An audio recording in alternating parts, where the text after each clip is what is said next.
2 hours ago, French President Emmanuel Macron delivered remarks at the Élysée Palace that represent the sharpest break from American Middle East policy in decades. Speaking to European defense ministers, Macron stated explicitly that France will not support military operations against Iran and believes that if the United States and Israel proceed with such actions, they should bear the full economic and strategic consequences without expecting European nations to absorb costs for conflicts they neither initiated nor support. The statement wasn't diplomatic language softening criticism, it was direct condemnation. Macron argued that American and Israeli military planning against Iran serves narrow national interests while imposing broad costs on European economies, dependent on energy stability, trade relationships, and regional peace.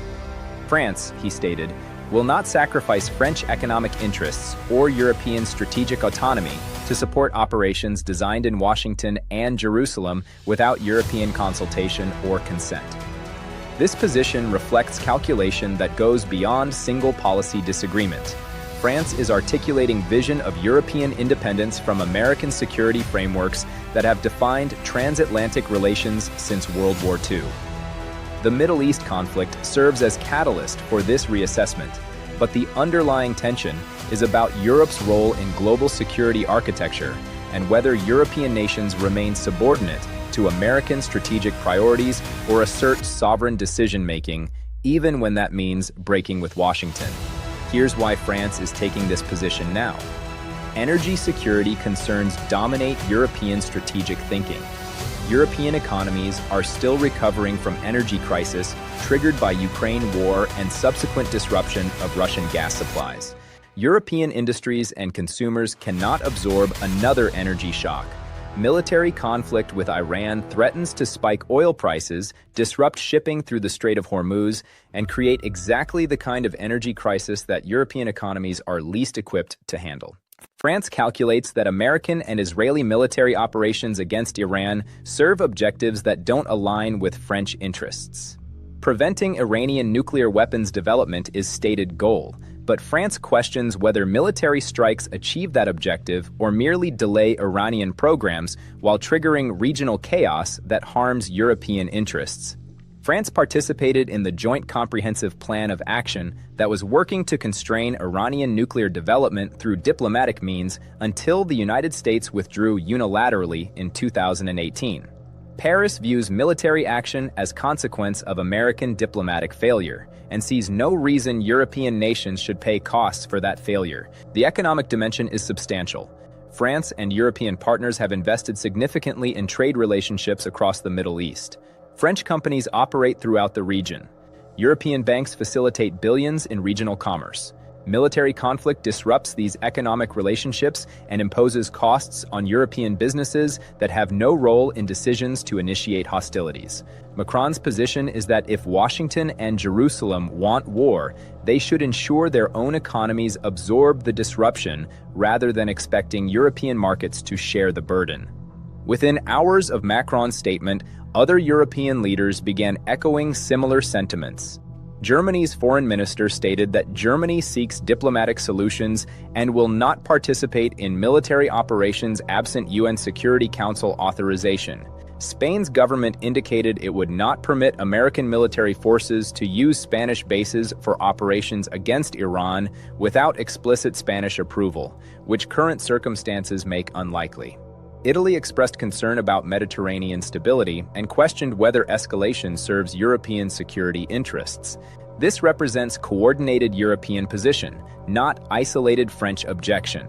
European capitals have consulted and aligned on message that they will not automatically support American military operations and believe nations initiating conflicts should bear primary responsibility for consequences. The unity suggests this isn't temporary disagreement, but fundamental reassessment of transatlantic security relationships. American officials responded with barely concealed anger. One senior administration official stated anonymously that European security depends entirely on American military commitment, and that European nations questioning American leadership on security issues should remember who provides their defense. The statement referenced NATO obligations and suggested that European criticism of American Middle East policy could affect American willingness to defend Europe against Russian threats. That response reveals the core tension. America views transatlantic alliance as requiring European support for American priorities as price for American defense commitments to Europe.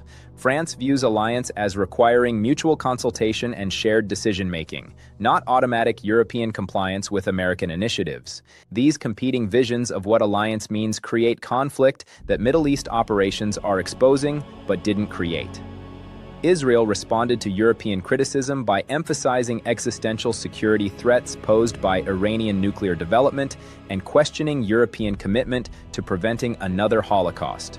Israeli officials argued that European comfort with diplomatic approaches reflects geographic distance from Iranian missiles and unwillingness to confront threats to Jewish state.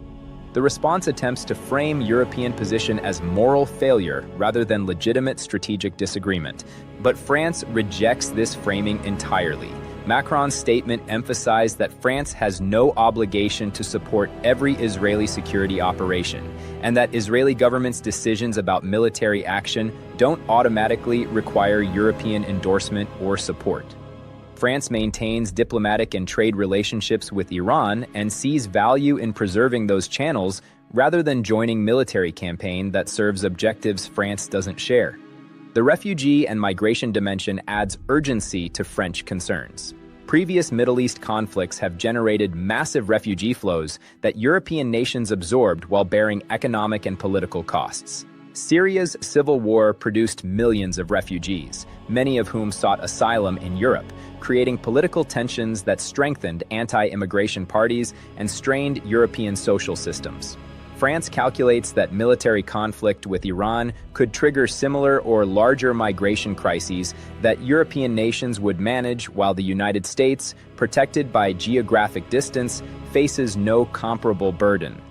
French strategic thinking emphasizes that Europe pays disproportionate costs for Middle East instability. Refugee flows reach Europe, not America.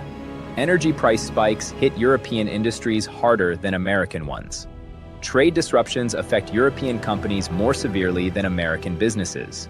If military operations against Iran generate these costs, France argues, the nations initiating those operations should bear primary responsibility rather than expecting Europeans to absorb consequences of decisions made without European input. China and Russia are watching this transatlantic split with considerable interest. Beijing has invested heavily in European economic relationships and sees opportunity to deepen ties with European nations, seeking alternatives to American-dominated security architecture.